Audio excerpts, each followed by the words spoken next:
You are listening to the Cattle Call Podcast. This is the place where computer-aided design and drafting meets humor and practicality, with a touch of business acumen thrown in for fun. Jim and Rocco, the owners of Zentech Consultants, the premier U.S. technology consulting firm for architecture, engineering, construction, and manufacturing, discuss the fascinating world of CAD with some humor and some honesty. The Cattle Call Podcast. Hello, everybody, and welcome to another episode of the Cattle Call Podcast with Jim and Rocco from Zentech Consultants. I am the caustic and overly loud host, Jim, and with me is my partner... Nice guy. What was that? You completely cut out there. What? I didn't hear a word you just said. I said the nice guy. The nice guy. Okay, yeah. I'll give you a nice guy. That one is true. You're certainly nicer to me. But luckily, we have somebody even nicer than you in the studio with us today. So I want to welcome today's special guest. We got Craig Swearingen. And did I pronounce it correctly this time? Spot on. Spot on. I got it. See there?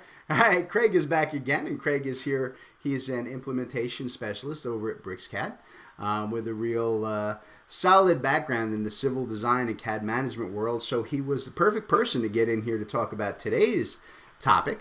So today we're talking about bringing in new hires and getting them up to speed on your CAD systems and standards, as well as some general tips from the HR, IT, and so on standpoint. And we really needed someone intelligent to help us talk intelligently about the topic. And since neither Rocco and I fit that bill, we thought Craig would be the man to come in. Yourself. No, I'm going to speak for you. The fact that you don't realize it, I'm speaking for you. So, Craig, thanks so much for being back on the show, man. We really appreciate you coming in. Yeah, I love your guys' show. Oh, so there's no accounting for taste. What can you do? So, all right. So, Craig, why don't we start off with you just telling the listeners a little bit about your background in the design world, particularly as it relates to dealing with today's topic. Well, I tell you, my journey to get where I am right now, or even in CAD management, was a very unusual one. I never took a drafting class in high school. I didn't go to college for engineering. You can say that I experienced college. I was working 70 hours a week at a couple different pizza places at the same time as an assistant manager. And looking back on it now, you'd be surprised the correlation between assistant manager at a pizza place and CAD management. The two really are very similar.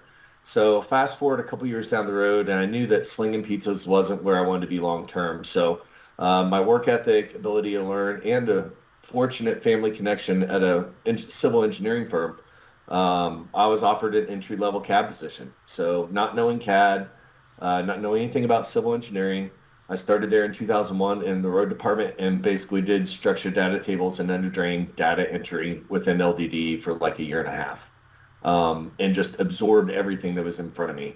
Fortunately, I had a desk that was in the middle of 5 CAD veterans, and those guys were instrumental with their experience and their assistance to get my development up to speed and beyond that.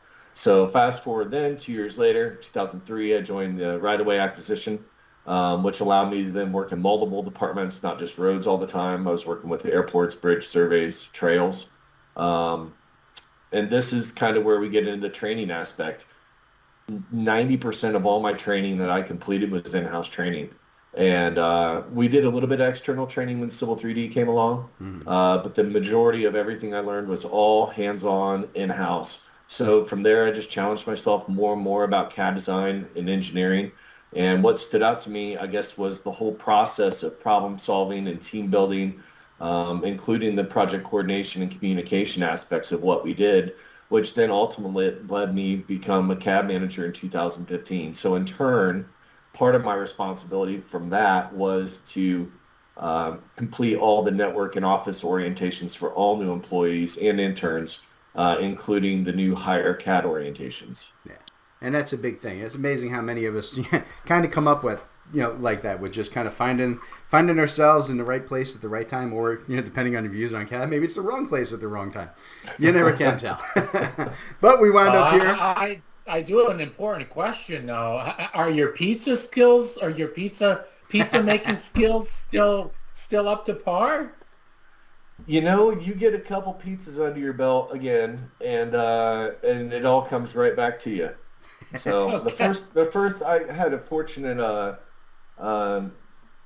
experience a couple months ago. I went to a charity pizza event over in Illinois and was able to make a couple pizzas. And the first couple felt like it was a foreign language. And then after that, they just started rolling. It was kind of like riding a bike. There you go. Oh, So that whole conversation makes me bring up two very valid points here. Number one, how stereotypical can you be, Rocco, that the guy named Rocco Parisi is asking about the pizza? And number two, not to be a pain, Craig, but is there really such a thing as pizza in Illinois? I mean, come on, we're from Jersey and New York up here. There's no such thing as pizza in Illinois. I tell you what, if you're ever in Effingham, Illinois, look up Lucia's Pizza. It is a wood oven pizza, and it is nothing good. like I've ever had in my life. It was incredible. Wood oven, coal fire type pizza, man. That is the best stuff you can possibly get. I'll give you that one. So, all right. It was incredible. All right. I'll grant you maybe there is some pizza in Illinois, okay? But only the ones that Craig recommends and makes himself. So, all right. So let's get back onto the topic here then. So, a problem that I came up against a lot in my career when I was, CAD and design management. It was really one of expectations, I think, right? It was particularly an issue before I moved kind of high up enough, I guess, on the food chain to have exclusive hiring and firing rights. So, early on, I had a lot of non-CAD related people hiring the CAD employees for me. Whether it was IT directors and HR managers or, the senior engineers and the owners. And I think the problem is that to them, a CAD person is just a CAD person, right? So they're hired to do CAD. All right, the problem is that none of those folks have any idea what a CAD person really does. They just know that, candidate A has Bricsys experience, and that's the program we use, so we're all set. Hire him. And that really doesn't cut it when you're hiring, right? You need to know, I think, that person's understanding of design process, what their CAD capability really is. And please, listeners, don't make the mistake of confusing time using a system and capability. They're not the same thing. I have known guys with 15 years of experience who could barely draw lines. But I will say that most importantly, I think you need to set expectations, not just for what the employees expected to be able to do on day one, versus what you're planning to teach them. Right? And I think that can't be decided or even communicated by someone outside that design environment. So, Craig, let's start there, right? How do you set expectations for a new CAD person, both for them and for the management that they're going to be working for? What is a reasonable expectation and what's a pipe dream when you're bringing in new workers? That is a terrific question. And you mentioned a key word in that whole thing is expectation. Perspective does have a lot to do with the expectation level, right? Like you said, upper management has a perspective that as long as the person knows CAD, they can step right in and immediately be productive. And that's where it's important to have a senior CAD designer or the CAD manager within the interview process. It is crucial to ask the right questions to gain the best level of understanding for the skill level.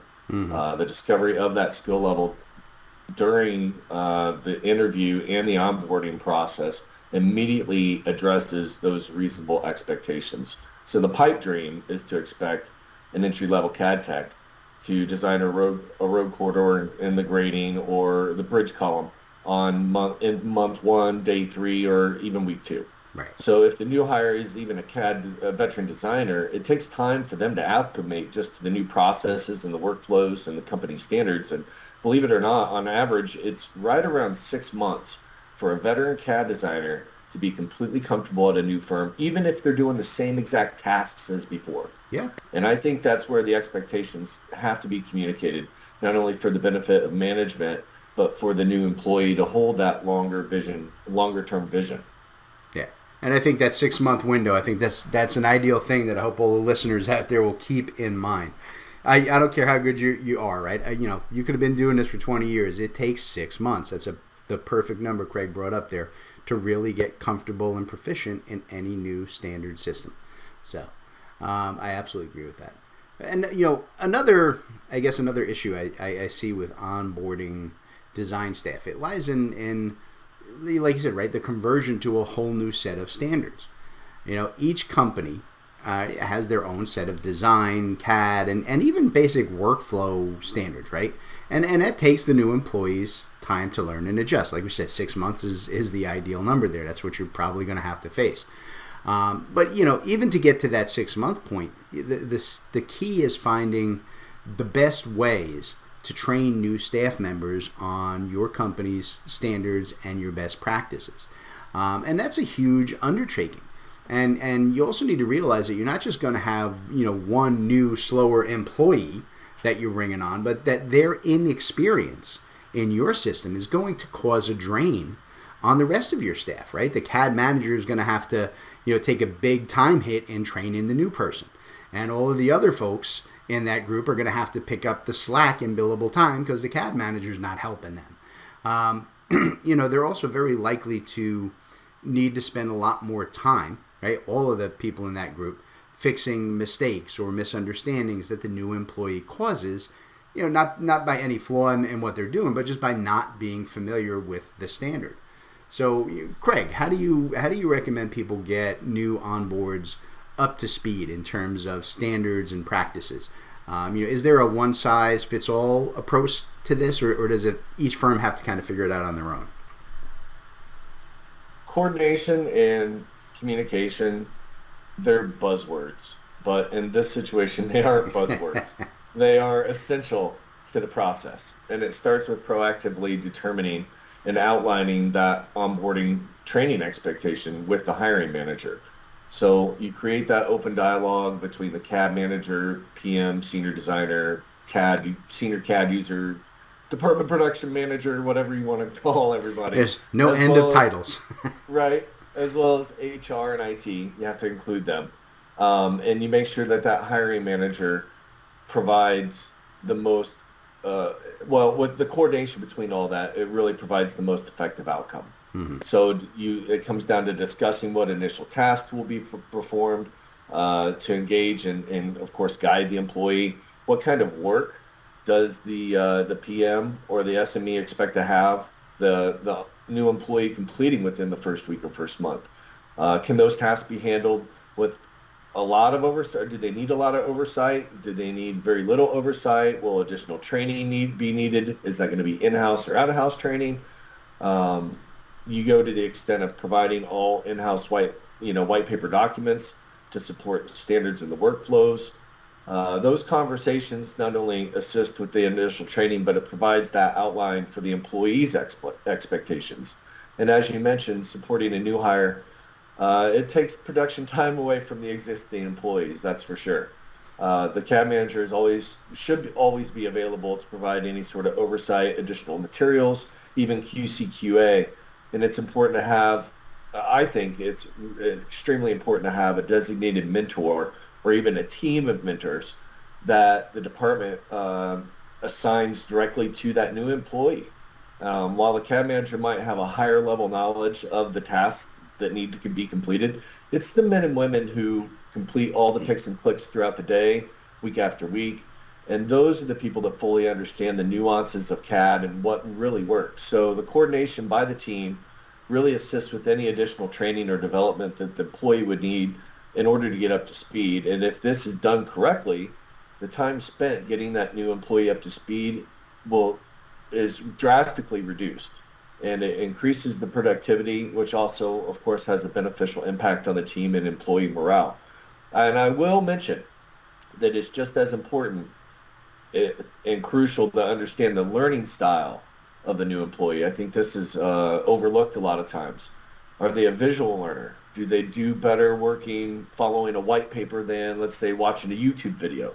Are they able to complete a task after watching someone perform it, or are they better with the hands-on approach? And as a CAD manager, and most likely responsible for their training, your toolbox must be equipped with all those tools. Yeah. So are there documented standards in place for everyone? And are those available to everyone? Yeah, absolutely. But most certainly it's not a one-size-fits-all solution. Now, that's an excellent point that you really should. Listen, it's sometimes as simple as asking the new employee, hey, Yep. which way do you go? What works best for you? And if you have all those tools available, you just give them the ones that are best for that particular person. That's a wonderful point. So, Rocco, let's wake you up. You're over there sleeping in the background again.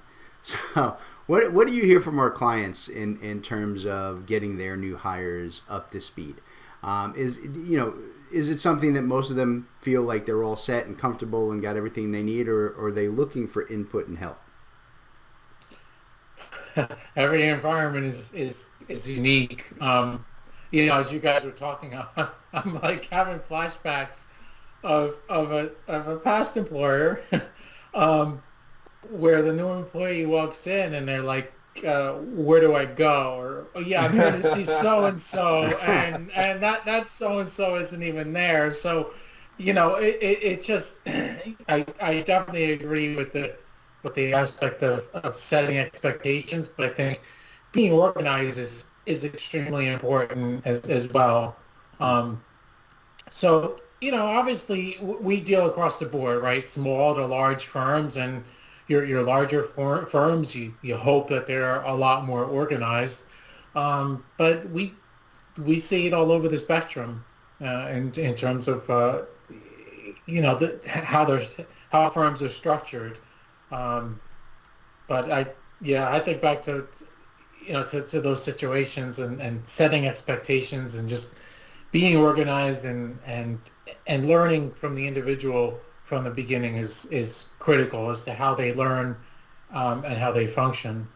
Yeah, and to be fair, I've been that guy on that end of the new hire, where walking into the new place where you're already uncomfortable and nervous, and you walk into the front desk and you go, "Hi, I'm here. I'm Jim. I start today." And you go, "You're who? To do what? Who said what? Nobody told me." It's like, oh no, this isn't gonna go well.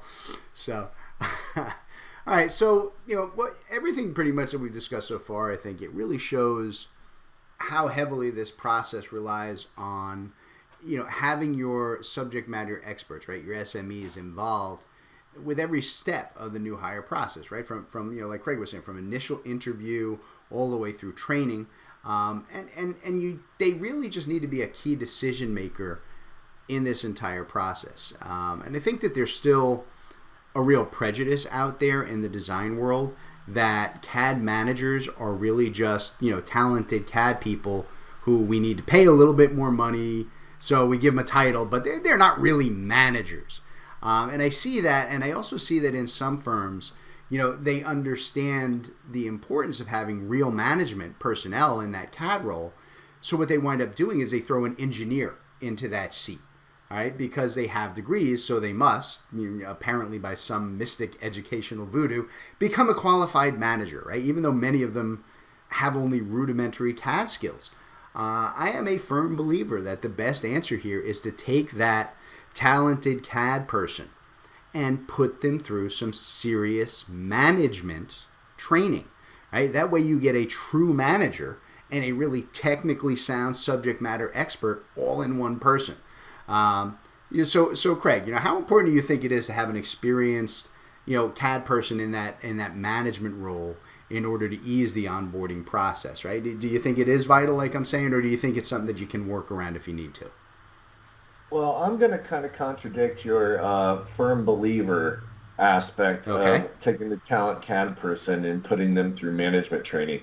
Oftentimes we're asked, which consumes more of your time?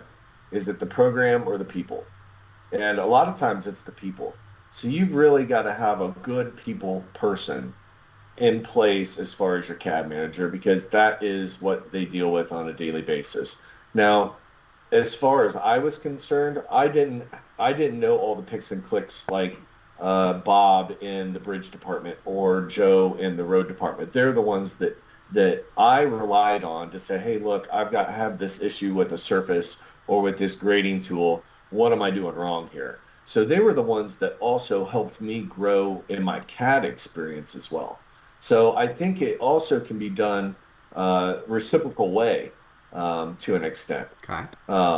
But that was my experience. But I also had a love for the knowledge aspect of CAD and what else can I learn by my best designers. I just go sit next to them for an hour and just watch them work at times.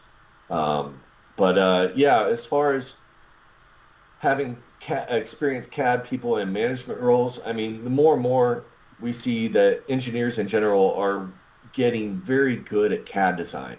And they're getting really, they do really well at getting their design into their platform with very little help from a technician anymore. Knowing the workflow and the design process, that allows them, of course, for a better understanding of what's needed from a new hire and how to get there. But to your point, having an engineering degree doesn't guarantee you that they're good with people or would make for the best CAD manager. And at the same time, I have actually found the opposite to be true. Well, at the same time, think about taking your best designer and reduce their productivity time to 25 or even 50%. And you will find the additional headaches will ensue. So this goes back to doing what's best really at the right time. Few of us are experts in every facet of CAD, so knowing the right person to go to and include within that development process is also a crucial part to the success of the entire onboarding experience. If your employees really have been there long enough and have been paying attention to their coworkers, they know other strengths and weaknesses, and that leads me to also having a backup plan already coordinated. So if that mentor that was assigned to that new hire is out sick that day, what's going to happen? So you also better have a backup plan. Okay. That's a fair statement. And see, that's why I like having guests on when they disagree with me and tell me I'm full of it. And that's okay. I like to get multiple opinions on here. So you make a valid point, right? A lot of times that is a fair statement, that having someone who actually understands people and how to work with people can be just as, if not more important in certain conditions than having that tech guy up there at the lead. It's a good point. Hadn't thought of that. So, okay. So we're going to take a quick break so we can listen to today's sponsor. And when we get back, I want to ask Craig a little bit about some more detailed onboarding processes that he recommends to ease the pain for your new employees. So hang on, folks. We'll be back in just a minute with more of the Cattle Call Podcast. All right, everybody. Today's episode of the Cattle Call Podcast is brought to you by Zentech Consultants. That's Rocco and I. We're bringing ourselves to you. Aren't we nice? So we wanted to talk to you guys today about some of the things that we offer at Zentech Consultants. In particular, we wanted to talk to you today about our offerings around developing and upgrading your CAD standards. We are here to help you guys with all of your CAD standard needs, from ongoing drafting and design support to block and library development, full CAD standards development, right, CAD version upgrades, really whatever it is that you guys need when it comes to developing, implementing, and tweaking your current CAD standards. Or like I said, if you don't have any yet, we can help you build them from scratch. So Rocco, why don't you tell all the good folks how they can reach out to us and start that conversation? Yeah, there's a lot of information, people, on our website, zentechconsultants.net. That's ZENTEK consultants.net. Or you can give us a call, 866-824-4459, or even drop us an email, sales@zentechconsultants.net. Ooh, nice. CAD standards from Zentech Consultants. You're listening to the Cattle Call Podcast. All right, everybody, welcome back to the Cattle Call Podcast, where we're talking with Craig Swearingen from Bricsys about ways to streamline the onboarding process for new employees in the CAD and design world. So, and in the first half, I put the bulk of the onus for this process onto management. But, I think there's also, some responsibility here that falls with the new employee as well. In particular, I think there's a flexibility you need to have when you're moving to a new position, right? We've all developed methods and processes and ways of doing things over our careers. And, bringing those with you to a new job is not a bad thing. But I think that you still need to be open to new ways of doing things. listen, I need to stress to all of our listeners that none of us, except for Rocco, of course, know everything about everything. Rocco apparently does. He tells me that all the time. Finally admitted it. I ain't admit nothing. I say, you claim it. I got your wife to tell you otherwise. Hush over there. So, listen, I cannot tell you how many times I've heard new people, right, new hires in my career complaining that, the way this company does things is dumb and they know a better way and their last company did it so much better. And listen, that may even be true in some cases, but it's not in anybody's interest to present it that way. I definitely recommend a touch of diplomacy and, possibly even considering that there might be a reason that you are unaware of for why your new company does things in a certain way. So, Craig, what's your view on new employees bringing personal experience and other workflows to the table? Is that something they should offer up, and should the new company consider those suggestions? What an interesting dichotomy, huh? That's awesome. As the employee, do you say something or do you just follow suit? Is the manager or the power user willing to actually listen to what you were trying to tell them? As the manager, the mentor, the power user, are you even willing to accept a different perspective from someone? And what is your answer? Do you have another answer other than that's the way we've always done it? Because that phrase itself can be the curse of death. Oh, yeah, it's an awful statement. It should never be used. Right. So personally, I've always been open to hearing how people go about their work. It doesn't matter really where they come from. For example, think of LinkedIn, Twitter, CAD forums, wherever you seek development information. You watch a 7-minute video tutorial on YouTube on how to define a surface, hoping to pick up maybe a few tips or tricks along the way. So why wouldn't you listen to the new guy discuss another option about defining the surface? Yeah. So from this point, really, as long as you're willing to listen to them, there are 3 final scenarios. And regardless of the outcome for the conversation, they're all positive.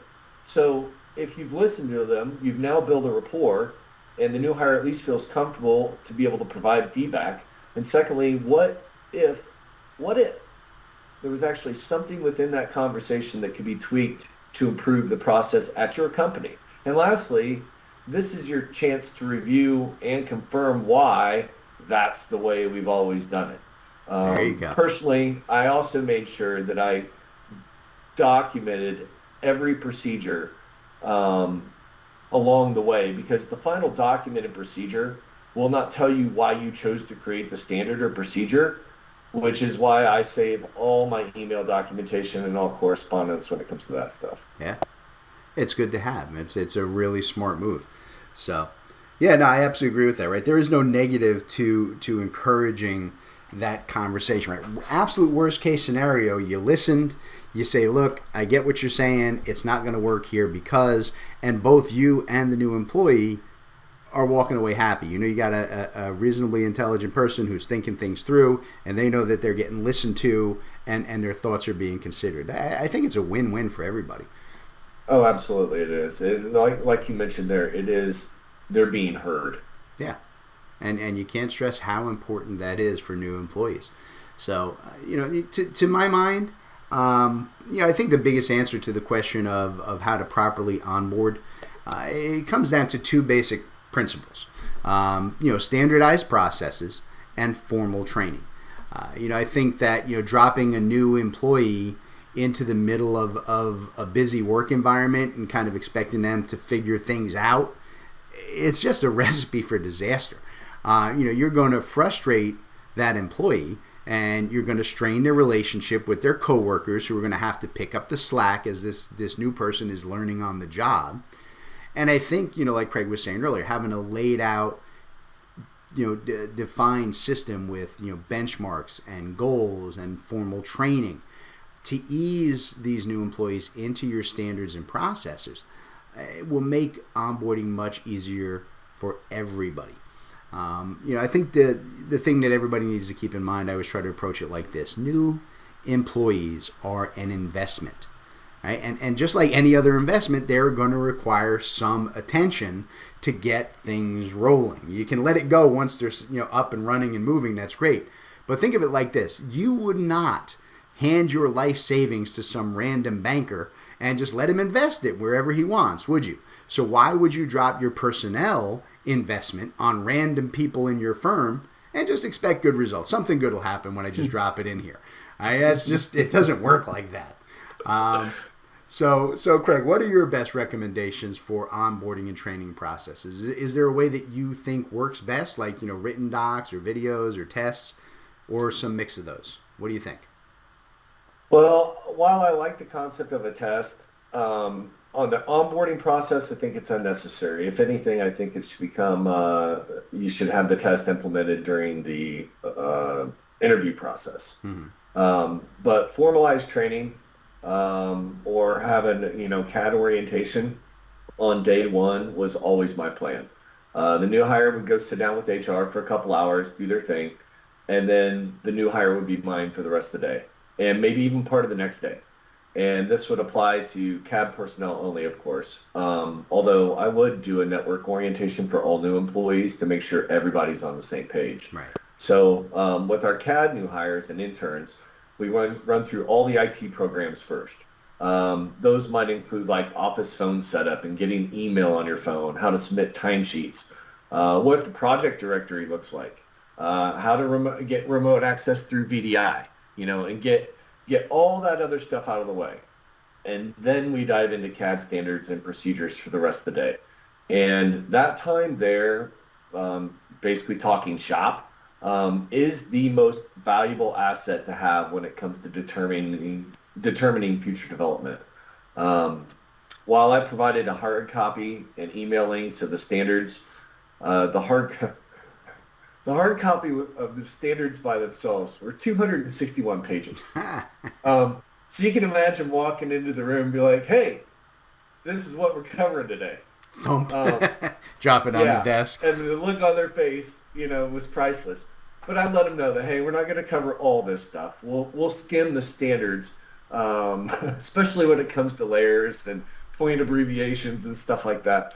But the most of our time on the rest of the day was spent inside the program, showing them where things were, showing them procedures. And those procedures were the ones that were determined previously to them arriving between the hiring manager and the department manager, the PM, and myself, including the CAB manager, since I would be doing the training. Something else I made sure that I did was I sent out a welcome email.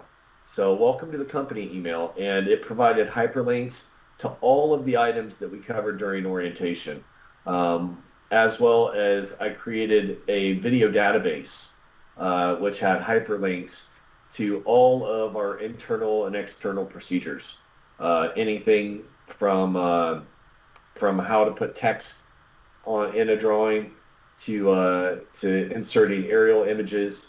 And again, that takes me back to my point earlier talking about the learning style and just simply asking the employee, hey, what's the best way that you learn?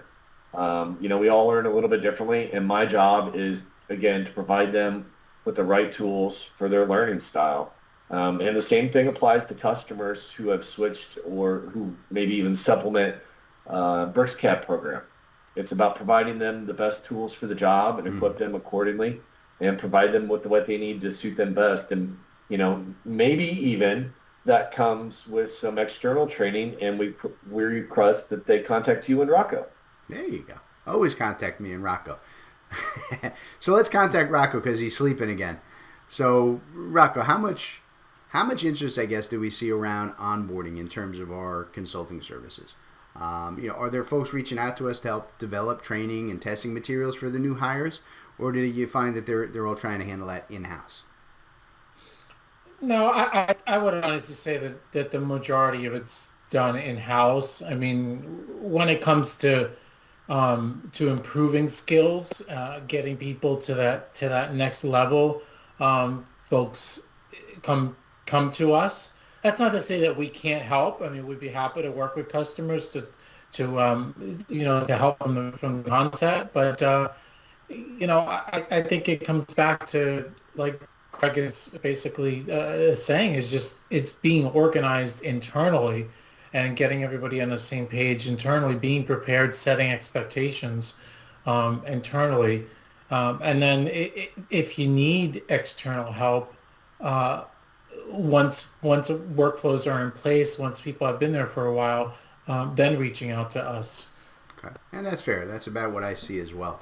So Craig, let me ask you. So you work as an implementation specialist over at Bricsys. So I imagine that you actually see a lot of benefit in having formalized standards during a rollout, as well as for the new hires. What are the biggest areas in their standards that you think people should focus on to help onboarding procedures as well as rollout and updates for a system like Bricsys? My opinion on that is that procedures are more important than standards. Okay. And I'm not saying that there shouldn't be standards, but done correctly, procedures should include the standard. So if I explain how to do something, and the standards are incorporated within the procedure, when you do step 3 and you draw this, it goes on this layer. So I'm not only giving you the procedure, I'm telling you the standard within inside that. So assume the block directory is correct, okay? When the block's inserted into the drawing, it's applied to a specific layer. Again, the standard is incorporated within the procedure. Right. But that's just the CAD aspect of it. And so even a bigger hurdle when it comes to onboarding and having those standards and getting people up to speed, a bigger hurdle can be things just like standardized details, blocks, the location of the contracts, or folder structures, where the project images are located on the network. Without the knowledge of those items and the locations of those, the onboarding process and getting that new hire up to speed, it slows dramatically. But as far as transitioning from Bricsys or to Bricsys from another CAD platform, or even updating your current Bricsys software, Bricsys offers terrific support, both pre-sales and post-sales. As well as we have Bricsys forums, Facebook groups, and astronomically quick support services. So if questions arise regarding the setup of your license manager or additional training for the staff, processes that might be slightly different from your other CAD program, we've heard it all and have really well detailed processes in place that support the user and the clients throughout that entire process. But, based on the lackluster past of other people's other CAD experiences, we found out there's a little bit more hesitancy with the user in the beginning. And I can completely understand that. Even the thought of switching programs can completely reverberate negatively throughout an entire organization. So if you know how to run AutoCAD, you can switch to Bricsys with very minimal training. And by the end of the afternoon, you can be up to speed and fully productive. And we are there along the way to train you up so that you're better equipped for your future. There you go. So yeah, and I absolutely agree with your statement. I think about the difference between processes and standards is very apt. The process, it's all about the process, right? Standards should be adapted and integrated into the process. I like that approach. So one of the other things that I personally am all about, I'm about training. It's been a huge part of my personal career, and it's a real big part of the reason that Rocco and I actually founded Zentech. CAD, design, project management, estimate, even basic business processes, right? Training people on the best use of those is a huge part of what we do. And it's really the thing that's probably closest to my heart. Listen, I've been on all sides of the table when it comes to training new employees. I've been the poor schmuck thrown into the deep end. I've been the ignored CAD manager, the dedicated trainer, the HR, the IT rep handling onboarding, and now even the business owner who has to pay for all of it. So at the end of the day, I really do believe that you can never waste money in training and standardization. I really believe that investing in those basic processes pays you back tenfold. And far more quickly than you'd imagine. It also helps to keep all your employees happy and satisfied. Right? Listen, folks, do y'all realize that available training and direct input into the work process are the two most important items in employee satisfaction in survey after survey? Salary only ranks number 3, right? Yet despite that, right, those two simple tools, man, they get overlooked an awful lot. So listen, do your business a favor and put some time, some effort, and some money into training and standards. Simple answer, right? But with that said, I'm going to give the last word on this topic here to Craig today. So, Craig, what else would you like our listeners to think about in terms of onboarding and setting easy-to-learn standards, or even better, easy-to-learn processes? Yeah, you're right. With the you can never waste money with training and standardization. It really it keeps your business on track. It keeps your employees together, and it's about identifying the needs of the user, being flexible, and providing them the right tools for them to do their job. A couple episodes ago, I was listening to your podcast, and you spoke about wanting to talk about rock and roll. Oh. You guys want to talk some rock and roll here? Yeah, always. Okay. Okay. All right. So imagine that Pink Floyd showed up in your backyard. This is a good day already. I like this story. Yeah, Roger Waters and David Gilmour are willing to squash their feud in your backyard right now, and they're ready to play a show. But they didn't have any equipment or a stage. Well, there's no doubt that they're professionals, right? I'm sure you'd be flexible finding them a stage, but it's also about providing them the right equipment for them to play at the highest level. So you've got to know the needs of the user. You have to be flexible within the expectation process, and you have to provide them the right tools for them to do their job. And you never know when Pink Floyd might show up in your backyard. Nice. Rocco, I want them as next week's guests, by the way. Make that happen. I want feud settled, and I want comfortably numb at the lead of this show next week. I'll make it comfortably numb, Jim. Listen, if not, I'm just going to make myself comfortably numb. It'll work either way. All right. Well, kind of back on topic and kind of close it out, providing that environment is the catalyst. And I don't know where I'd be without those 5 main mentors I had sitting around me in those early days. And I think that gets overlooked way too often. But that's the environment, right? And while it's nice to have a senior CAD user during the onboard process, it's important to have someone who communicates and coordinates the progress and the development and is determined to put the right people in place at the right time based on the specific needs of the individual. And that's environment. Those determinations really are the desire of the person wanting to be responsible for onboarding and management, and that's kind of where I found myself in this spot. And I look at it this way: the new employee is going to need your time and attention regardless, just like you mentioned before. And as a CAD manager, I can either give that focus now proactively for their development, or I can wait for an emergency on their end, and that's only going to add up in more frustration and probably time to address it later on. And while I might not know most of the ins and outs about each CAD function, I was the one who was best suited to solve the problem and troubleshoot and coordinate and communicate. And again, it's really about knowing the environment and knowing your staff.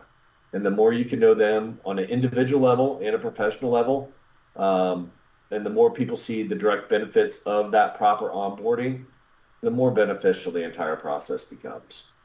Well said. Yeah, I have to laugh that you did make me think as you were saying it. It was an excellent point about, when do you invest the CAD manager's time? Reminded me, I don't know if you're old enough to remember the old My Nicky Muffler commercials. You can pay me now, or you can pay me later. It's your choice.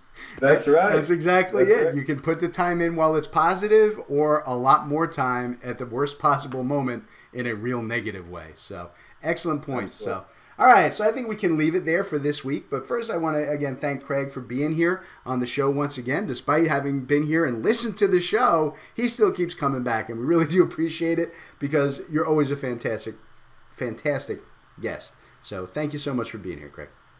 Thank you, Jim and Rocco, for having me again. I really appreciate it. All right. A lot of fun. All right, that's right. We hope to have you back again in the future.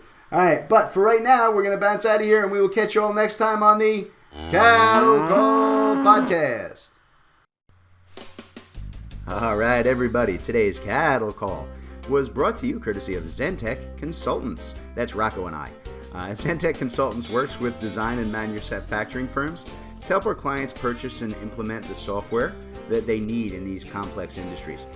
We provide a single point of contact for clients to buy, develop, and learn the most vital software systems for your specific needs. Zentech strives to be your trusted technology partner from your initial needs all the way through long-term support and training for your entire staff. So Rocco, why don't you tell them how to reach out to Zentech? All right, yeah, you can reach out to us through zentechconsultants.net. You can email us at sales@zentechconsultants.net, or you can even call us, 866-824-4459. Excellent. We look forward to hearing from y'all.